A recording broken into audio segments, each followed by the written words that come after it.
Imagine a moment where a man who once ran from danger now walks calmly toward the very thing everyone else fears, and as he moves closer to the cross prepared for him, the soldiers watching cannot understand why his eyes hold no panic, why his steps do not tremble, and why his spirit seems to carry a peace that does not belong in a place built for suffering, because this man is Peter, the disciple who once denied the voice he swore to protect. The man who failed in front of heaven itself, yet now chooses a path even harsher than the one Jesus walked. As you wonder what power takes a man who ran from fire and transforms him into someone who willingly walks into it, and what memory reached so deeply into his heart that he asked to die in a way even more painful simply because he felt unworthy to die like his master. And you soon realize that this is not a story of death, but a story of a love so overwhelming that it reshaped a man's courage, a forgiveness so heavy that it redirected his destiny, and a redemption so personal that he could not meet his end any other way. And as you picture the weight of his choice, you begin to sense that the greatest battles of his life were not fought with swords, but with guilt, grace, and the echo of a voice that kept calling his name long after he failed. And you begin to understand that the cross Peter chose was not a punishment, but a declaration of loyalty, so deep that even death could not silence it. And as this truth settles in your heart, the real question rises inside you with a quiet intensity that cannot be ignored. As you wonder what Peter knew about Jesus that made him face the cross with gratitude instead of fear.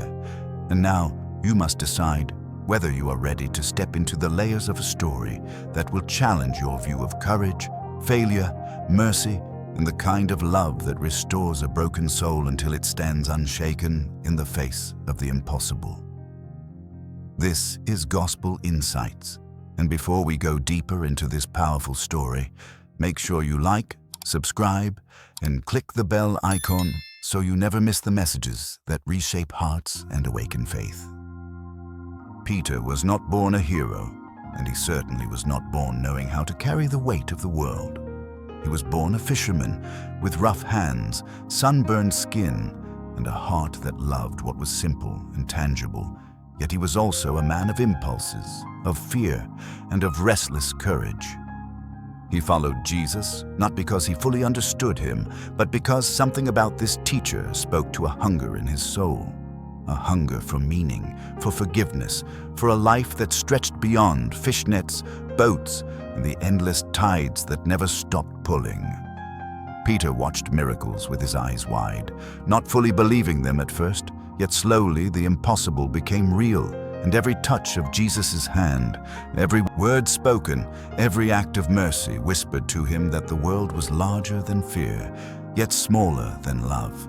And he wanted that love to fill every corner of his life, even as doubt continued to gnaw at the edges of his heart. But fear was always waiting, quiet and patient, ready to pounce. And the night that would define him, the night of a fire, a courtyard, and accusations, would show just how fragile even the strongest souls could be. When the soldiers came for Jesus, when the crowd surged with voices, and the night carried the smell of betrayal and the crackle of fear, Peter's legs moved, but his heart wavered. Though he swore he would never deny his teacher, the first words spoken in panic slipped from his lips like water through a net, and in that instant, he became both every man who has ever failed and every soul desperate for redemption. Peter realized that courage without wisdom is fragile, that love without understanding can tremble, and that the weight of sin is heavier than the heaviest cross. That night he wept, not the kind of tears that wash a small hurt away, but the kind that pierce the soul and carve a path straight to the heart of God. As he knelt in quiet darkness, the memory of his denials burned hotter than any fire outside the walls, and every whisper of guilt pressed down on him, reminding him that failure is not something that passes. It is something that transforms. That transformation, though painful, can shape the courage that is yet to come. It was in that silent courtyard that Peter began to understand the strange paradox of discipleship, that the greatest acts of loyalty often begin not in moments of triumph, but in moments of shame, and that the love which can sustain a man in the light must first carry him through the shadows. Though he did not yet know it, that understanding would shape every step he took toward the cross, every choice that would define his final act, and every reason why. When the time came, he would not ask for mercy, but for a way to honor the one who had saved him from himself. Even after the fire burned out and the courtyard grew silent, Peter remained awake with thoughts that would not leave him, replaying every moment of weakness, every denied word, and yet, within the anguish, he felt a strange whisper of strength and resolve that seemed larger than himself. It was as though the weight of failure itself was being transformed into the steel of courage, and in that quiet, broken moment, Peter began to see a path forward. Not one of glory or ease, but one of purpose and fidelity that only those who have fallen deeply can truly recognize. And in the shadows of that night, as the first light of dawn crept over Jerusalem, Peter made a silent vow to himself, to his Lord, and to the world that he would carry the story of redemption in his own life, no matter the cost. He did not yet know how this vow would manifest, nor the shape of the suffering he would face, but he knew with every fiber of his being that the next steps he would take would be steps of unflinching commitment, and that the cross awaiting him would be both his trial and his ultimate declaration of love. In the days that followed Jesus' arrest, Peter walked through a world that seemed suspended between grief and silence, a world that no longer felt familiar because the man who had given meaning to every step he took was now absent. And Peter carried in his chest a storm of regret, shame, and longing that words could not contain. Every face he saw seemed to whisper reminders of his own failure. Every crowd reminded him of the night he denied knowing the one he loved most, and every quiet moment forced him to confront the uncomfortable truth that courage is forged in fire, not in comfort, and loyalty is proven in choices, not in promises. A determination to honor the life and love of the man who had forgiven him even before he asked. Peter could have chosen to hide, to vanish, to live out his remaining days quietly, allowing his failures to define him, but the memory of Jesus' gaze, the eyes that had looked past his weakness to see his potential, would not let him rest. That gaze reminded him that love transforms fear, that mercy reshapes destiny. And so Peter began to think about the cross waiting for him, a Roman instrument of pain and humiliation, and he realized something no one else could fully understand. The act of dying like Jesus would be too easy for a man who had once denied his master. It would not express the depth of his remorse, the magnitude of his gratitude, and it would not communicate the truth he had discovered in the shadows of failure. If he were to face the cross upside down, he would declare to the world that his life, though redeemed, was not equal to the life of the one who saved him, that his death, though painful, was not an imitation of glory, but a reflection of humility. Peter did not arrive at this decision lightly.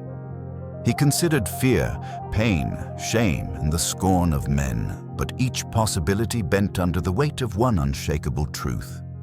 The cross was not merely a tool of death, it was a language of the soul. And so, in the silence of his prayer, Peter chose the cross that would be his alone, a cross turned upside down, a symbol of a heart humbled and of a courage forged not in the absence of fear, but in the presence of love and understanding that the one who died first had given him the strength to face even the unimaginable. As the day drew near, Peter's mind was not on death alone, but on testimony, on the way his choice would whisper across generations, on how every man or woman who had ever stumbled could see in him a reflection of the possibility of redemption. He knew the cross would hurt, and he knew it would humiliate him, yet in every ache, he would find a way to speak the language of devotion and the silent echo of gratitude that only a heart transformed by forgiveness can carry. And in that preparation, Peter was no longer the man who ran from fear, no longer the fisherman who doubted and denied, but a disciple who had learned through tears and shadows. Peter walked through the streets of Jerusalem with a weight pressing against his chest that no man could see, yet every soul could feel. He was no longer the fisherman who had once fled, no longer the disciple who had denied his master out of fear, but a man carrying a purpose that had been tempered by failure, sorrow, and forgiveness. Each step toward the place of execution carried memories of denial, tears, and silent prayers, and yet, intertwined with these burdens, there was an extraordinary peace, a calm forged by understanding that his suffering would speak of love more eloquently than words ever could. The streets seemed to whisper, and Peter knew that this path, though unbearable in its pain, was the path he was meant to walk. As he approached the hill where crosses would rise against the sky, Peter felt the eyes of the world upon him, some curious, some mocking, some indifferent, yet none could fully comprehend the depth of the moment.